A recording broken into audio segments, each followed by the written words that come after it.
These elite dark occult societies sacrifice and traffic children. First and foremost is the energy associated with it.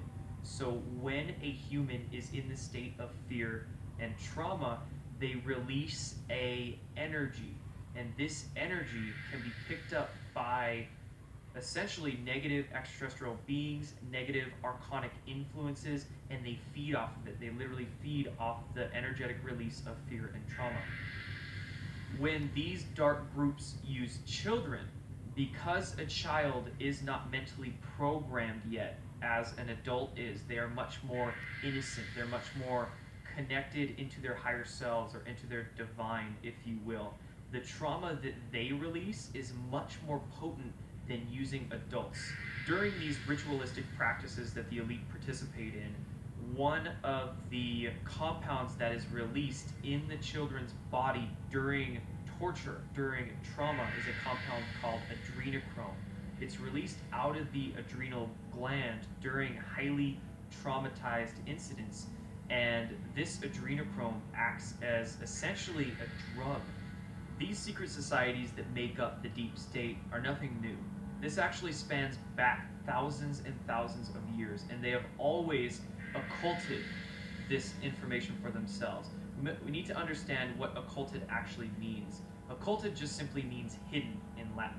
It doesn't necessarily mean good or bad, it just means hidden.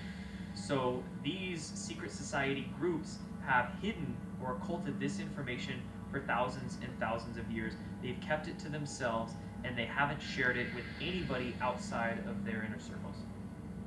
The secret societies are really more of a front organization that they use to recruit people, and they will gradually over time find out exactly how ruthless and bloodthirsty you are. It is only as you go farther and farther into this, you become embedded with your brothers in a brotherhood, you become more and more involved, you get deeper and deeper in, that then they start hitting you with the really heavy stuff.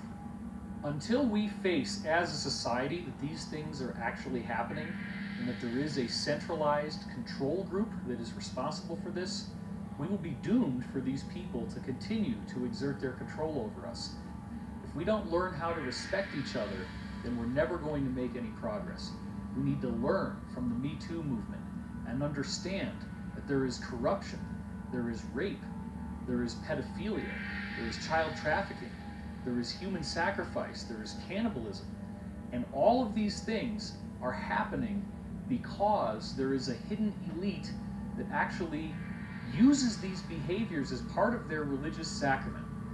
It actually doesn't matter whether you believe that these people exist or not. The bottom line is that they are actually advertising themselves constantly. They do it in movies. There's a whole set of symbols that you can look for in movies that show their influence. They do it in video games. They do it in television shows. They do it in music videos like crazy.